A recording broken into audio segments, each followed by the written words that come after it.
இன்றைக்கி வந்து ராஜபாளையம் சிந்தாமணி செய்ய போகிறேன். ராஜபாளையத்தில் இது ரொம்ப ஃபேமஸ். வந்து எல்லா கடைகள்லேயும் வந்து இட்லிக்கு இந்த மாதிரி ஸ்பெஷலாக சாப்பிடுவாங்க. நிறைய பேர் தனியாக கூட ஸ்நாக்ஸ் மாதிரி கூட வாங்கி சாப்பிடுவாங்க இது மட்டும். ஆனால் இட்லிக்கு சாப்பிட்டா ரொம்ப இதுவும் தேங்காய் சட்னியும் காம்பினேஷன். எங்கள் ஊர் சைட்லாம் வந்திங்கன்னா எல்லா கடைகளையும் நிறையா கிடைக்கும். ஃபஸ்ட்டு வந்து கடலை இது பேர் வந்து கடலெண்ணெய் கொஞ்சம் போட்டுட்டு கடவுள் பருப்பு, அப்புறம் வந்து கொஞ்சம் ஜீரகம். சிந்தாமணிங்கிறது வந்து இந்த மொச்சையில் செய்கிற ஒரு டிஷ். இது வந்து மொச்சப்பயிர் இருக்குல்ல, அதில் வந்து செய்வாங்க. அது லைட்டாக ஃப்ரை ஆனோடனே கருவேப்பிலை,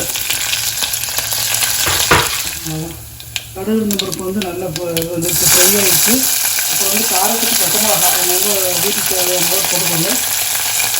இதுக்கு மெயின் வந்து பார்த்திங்கன்னா நிறைய வெங்காயம் போடணும். வெங்காயம் வந்து இப்போ ஒரு 100 மொச்சக்காய் போட்டோன்னா அதுக்கு வந்து 100 போட்டோம்னா அதுக்கு வந்து ஒரு 4-5 பெரிய வெங்காயம் மாதிரி போடணும். அவ்வளோ வெங்காயம் இருந்தால் தான் நல்லா டேஸ்ட் கொடுக்கும். அது நல்லா வதங்கி வர்றதுக்கு வந்து உப்பு சேர்க்குறேன். உப்பு அப்புறம் கொஞ்சம் மஞ்சள் இது லைட்டாக உப்பு போட்டு கொஞ்சம் நேரம் லைட்டாக வதங்கி வரட்டும். அதுக்கப்புறம் வந்து மஞ்சள் பொடி போடலாம். நல்லா டேஸ்ட்டாக இருக்கும். அதாவது இந்த மொச்சை வந்து சீக்கிரமாக வந்து மொச்சை வந்து முன்னாடியே ஒரு 8 மணி நேரமாக நனையணும். இப்போ ஃப்ரெஷ் மொச்சைனா அப்படியே வச்சிடறேன். நான் போட்டுக்கிறது இன்றைக்கி வந்து காஞ்ச மொச்சை தான், காஞ்ச கருப்பு மொச்சை. அதை அட்லீஸ்ட் ஒரு குறைஞ்சது ஒரு 8 மணி நேரமாவது தண்ணியில் நனைய போடணும். இந்த மாதிரி இப்போ நனைய போட்டு குக்கரில் இப்போ தான் வேக வச்சு வச்சுருக்கேன்.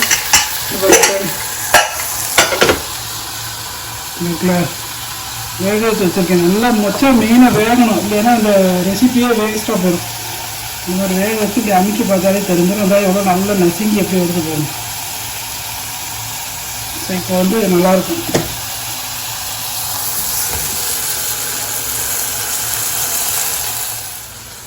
இது வந்து இந்த வெங்காயம் வதங்கின உடனே கடலை மாவு இருக்குல்ல, அது ஒரு ஸ்பூன் எடுத்து நல்லா தண்ணியில் கரைச்சி வச்சுக்கணும், கட்டி இல்லாமல். அது நல்லா கிரேவி மாதிரி நல்லா ஒன்று போல கொண்டு வந்துடும். அதுக்காக தான் மெயினாக வந்து கடலை மாவு தான் இதுக்கு. கடலை மாவு நல்லா வேகம் வைக்கணும். நிறைய பேர் போட்ட உடனே கடலை மாவு போட்டு ஆஃப் பண்ணிடுவாங்க. அது வயிற்றுக்கு வந்து ஒத்துக்கிறாது நிறைய பேருக்கு வந்து. ஸோ கடலை மாவு இந்த பக்கம் தனியாக கரைச்சி வச்சுக்கலாம். ஓகேவா? இது ஆல்மோஸ்ட் வந்து இந்த இப்போ வெங்காயம் வதங்கிடுச்சு. இப்போ வந்து மஞ்சப்பொடி போடலாம். வெங்காயம் வந்து ஆல்மோஸ்ட் வதங்கிடுச்சு. ரொம்ப கோல்டன் ப்ரௌன்லாம் ஒன்றும் வர வேண்டாம், லைட்டாக ஒரு பிங்கிஷாக வர போகும்.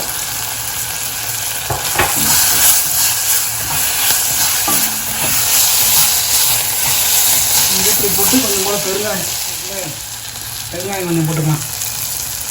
ஏன்னா கடலை மாவு இந்த மொச்சை இதெல்லாம் வந்து நிறைய பேருக்கு கேஸ் பிரச்சனை வரும், வாயு ஒத்துக்கிடாதுமாங்க. அவங்களுக்கு கொஞ்சம் கூட பெருங்காயம்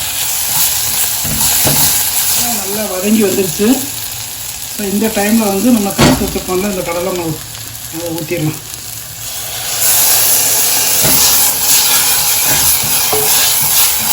கொஞ்சமாக ஊற்றினாலே போதும். நல்லா ரொம்ப குழம்புலாம் ரொம்ப கிரேவி கன்சிஸ்டன்ஸில் வராது,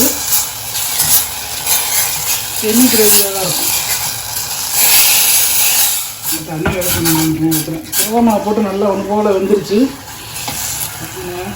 இப்போ வந்து நம்ம வேக வச்சு வச்சுருக்கோம்ல இந்த மொச்சக்காய், இது கருப்பு மொச்சை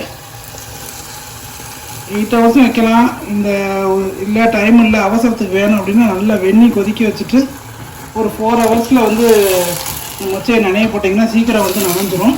ஸோ வேகிறது ஈஸியாக வந்துடும். 4 விசில் வச்சாலே போதுங்க, நல்லா வந்து ஒன்று போல் வந்துடும். அவங்க அந்த கொஞ்ச நேரம் சிம்மில் வச்சோன்னா இந்த தண்ணியெல்லாம் வச்சு நல்லாயிருக்கும் சாப்பிட்றதுக்கு. அப்படியே இட்லிக்கு பெஸ்ட்டு காம்பினேஷனுங்க. காலையில் எங்கள் ஊர் சைடில் வந்து ராஜபாளையம் சைடில் வந்து பார்த்திங்கன்னா இட்லிக்கு வந்து காலையில் கடையில் இது நினைக்கிட்டு நிறைய பேர் வாங்கி போவாங்க. ராஜபாளையத்தில் மெயினாக வந்து காட்டன் மில்லு தான். ஸோ அங்கே வேலைக்கு போகிறவங்களாம் வந்து காலையில் இந்த மாதிரி சிந்தாமணியை மட்டும் வாங்கிட்டு காலை சாப்பாடாகவே சாப்பிடுவாங்க. நிறைய பேர் இட்லி கூட சாப்பிட மாட்டாங்க, இதையே மட்டும் காலை சாப்பாடாகவே சாப்பிட்டு போயிடுவாங்க. பயங்கர ப்ரோட்டீன் வேறு, அவ்வளோ சத்து, உடம்புக்கும் ரொம்ப நல்லது. கடைசியில் வந்து இந்த மாதிரி கொஞ்சம் வந்தோடனே இறக்குற ஸ்டேஜ் வந்தோடனே கொத்தமல்லி போட்டு அவங்களுக்கு கொத்தமல்லி எவ்வளோ வேணுமோ அதை போட்டுக்கோங்க. கொத்தமல்லி போட்டு இறக்கி சர்வ் பண்ணிட வேண்டியதான். ராஜபாளையம் சிந்தாமணி ரெடி. ட்ரை பண்ணி பாருங்கள், எப்படி இருந்துச்சுங்கிறத கமெண்ட்ஸில் சொல்லுங்கள். கண்டிப்பாக எல்லாருக்கும் பிடிக்கும் அப்படின்னு நம்புகிறேன். தேங்க்யூ. ஸோ சிந்தாமணி ரெடி ஆயிடுச்சு. அவ்வளோதான், சர்வ் பண்ண வேண்டியதான். நாங்கள் இன்றைக்கி வந்து டிஃபன் மாதிரி இப்போ கொஞ்சம் போல் சாப்பிட போகிறோம். ட்ரை பண்ணி பாருங்கள்.